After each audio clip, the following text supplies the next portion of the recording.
Mahasiswa itu tugasnya untuk mencerdaskan kehidupan bangsa, membela nilai-nilai Pancasila, membela nilai-nilai Bhinneka Tunggal Ika, mengedukasi rakyat dengan contoh dan teladan yang benar, serta menjaga keutuhan bangsa dan negara.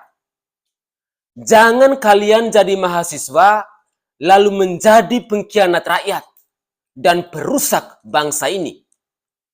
Menjadi manusia-manusia provokator dan perusak moral bangsa.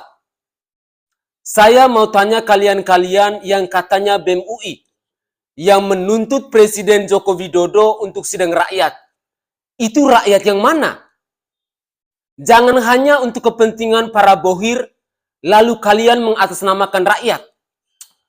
Jangan hanya bela rakyat Petamburan, atau rakyat Monas, atau gerombolan pemilik kafling surga, lalu kalian mengatasnamakan rakyat. Manusia bajingan dan benar-benar bangsat kalian itu.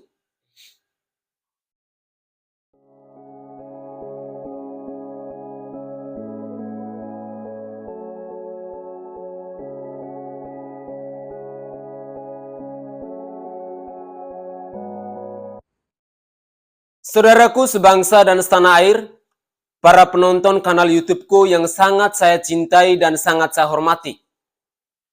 Kali ini kesabaran saya benar-benar diuji oleh kelakuan bangsat oleh segelintir mahasiswa yang turun aksi dan selalu mengatasnamakan rakyat Indonesia. Baru-baru ini BEM UI kembali cari panggung dan mencari perhatian. Kali ini yang mereka teriaki adalah aksi puncak pengkhianatan rezim. Dikutip dari akun Twitternya, mereka menyebut keadaan negara saat ini sudah tidak baik-baik saja. Berbagai elemen masyarakat sudah meneriakan penolakan terhadap kebijakan-kebijakan pemerintah yang tidak pro terhadap rakyat. Akan tetapi, pemerintah seperti tidak peduli dan justru tutup telinga akan suara rakyat tersebut.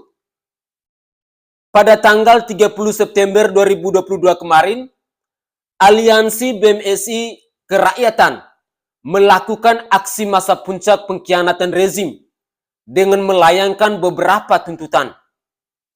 Salah satu tuntutan tersebut adalah mengundang Bapak Presiden Joko Widodo untuk menghadiri sidang rakyat dan menemui rakyat untuk mendengarkan suara dan aspirasi rakyat terkait beberapa tuntutan yang diserukan.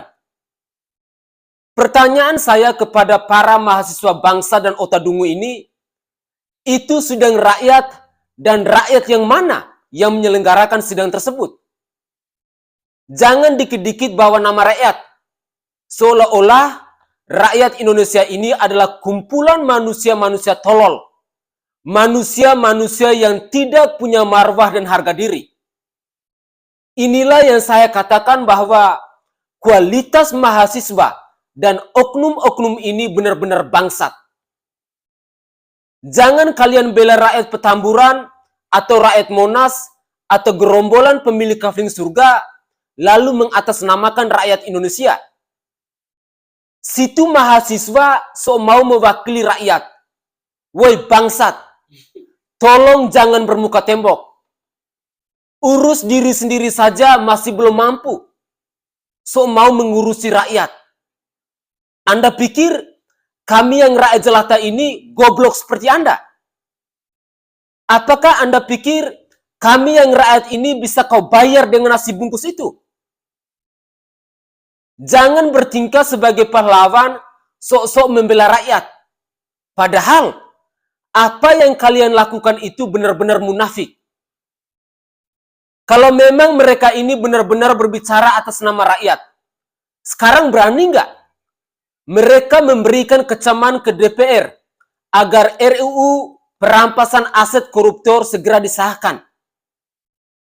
Rancangan undang-undang ini sudah dibikin pemerintah sejak 2019. Tapi sampai sekarang belum juga disahkan. Entah karena tak penting atau banyak yang gelisah jika undang-undang ini disahkan. Padahal selama ini koruptor bisa tertawa meski dijerat hukuman. Karena ketika bebas masih bisa hidup enak dan menikmati hasil jeripaya korupsinya. Tak ada undang-undang apapun hingga saat ini yang bisa mengembalikan kerugian negara. Kalau hukuman mati dirasa sangat berat, maka perampasan aset adalah solusinya. Ibarat kata orang awam, you korupsi berapa, you kembalikan berapa. Tak sanggup kembalikan, aset you akan disita sebesar yang you korupsi. Ini dijamin banyak koruptor yang miskin mendadak. Bahkan lebih miskin dari orang fakir miskin jika korupsinya lebih besar dari semua asetnya. Tapi kenapa tidak ada demo mendesak DPR yang sahkan undang-undang tersebut? Ya jelas, karena tidak ada acuan politiknya. Kemungkinan juga karena bukan kepentingan sponsor. Peduli setan dengan rancangan undang-undang perampasan aset. Yang penting, Jokowi harus turun. Satu lagi, apakah mereka berani bikin statement ke DPR agar anggota DPR tidak perlu dapat pensiun seumur hidup? Karena seperti diketahui, anggota atau pimpinan DPR atau MPR bisa mendapatkan jatah pensiun jika mengakhiri masa jabatannya dengan hormat. Dan hebatnya lagi, jatah pensiun ini akan berhenti jika anggota meninggal dunia. Artinya mereka kerja minimal 5 tahun, tapi bisa dapat pensiun seumur hidup. Ini pekerjaan yang paling menggiurkan di dunia ini. Baru yang paling sadisnya lagi, pakai duit rakyat. Bahkan, istri atau suami sah dari penerima pensiun tetap akan mendapatkan jatah pensiun dari pasangannya yang meninggal dunia. Meski hanya setelah dari yang diterima saat penerima pensiun meninggal dunia. Ini luar biasa kan? Lalu, apakah kalian mahasiswa atau mahasiswa ini pernah meneriaki hal ini? Nyatanya tidak ada kan? Malah suara jangkrik lebih keras daripada suara mereka ini. Lalu puncak pengkhianatan Jokowi itu seperti apa yang mau saya tanyakan? Dunia mengakui kehebatan Indonesia. Jokowi baru saja diberi penghargaan Global Citizen Awards yang bukan kaleng-kaleng. Bukan awards yang dibeli pakai uang rakyat, lalu dipamerkan dengan gaya senyum menjijikan. Rakyat tak peduli dan tak mau percaya lagi dengan mereka. Maka demo ini sudah tidak murni lagi. Melainkan ada apa-apanya. Kalian pikir semua rakyat bisa dibodohi, ditipu dengan jurus munafik kalian? Kalau mahasiswa hanya bisa mengkritik dan bikin sensasi, untuk apa jadi mahasiswa? Jangan hanya buang-buang uang orang tua. Dan satu saran dari saya, lebih baik gabung dengan kaum tukang demo di Monas. Tidak perlu kuliah. Cukup diberi nasi bungkus dan mereka akan bergerak. Saya sebagai rakyat jelata juga minta tolong agar mahasiswa segera bikin aksi untuk sahkan rancangan undang-undang perampasan aset dan batalkan aturan jatah pensiun seumur hidup itu. Itu baru namanya berjuang demi rakyat. Tapi kalau kalian tidak mau, berarti ada udang di balik batu.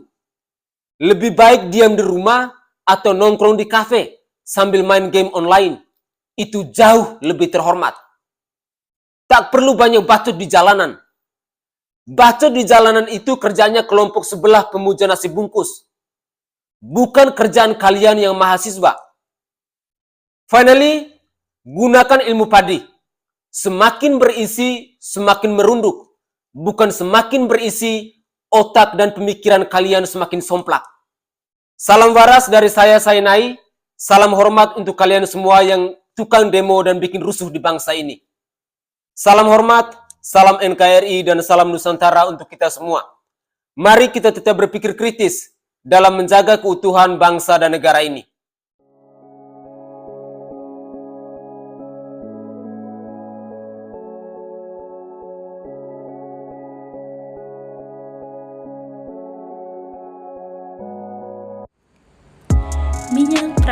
merupakan salah satu minyak herbal yang mengandung 81 rempah-rempah asli dan dibuat langsung di Pulau Bali dengan menjamin kebersihannya. Minyak Prabu dapat membantu dalam menyembuhkan segala macam jenis penyakit kulit dan juga bisa membantu dalam meredakan sakit perut saat haid, pegal-pegal, dan masih banyak lagi. Minyak Prabu kini hadir untuk menemani aktivitas kalian semua dan memudahkan untuk dibawa kemana-mana. Minyak Prabu memiliki aroma yang wangi dan pastinya nyaman untuk digunakan. Buat apa ragu lagi, gunakan minyak Prabu, bukti menjadi saksi.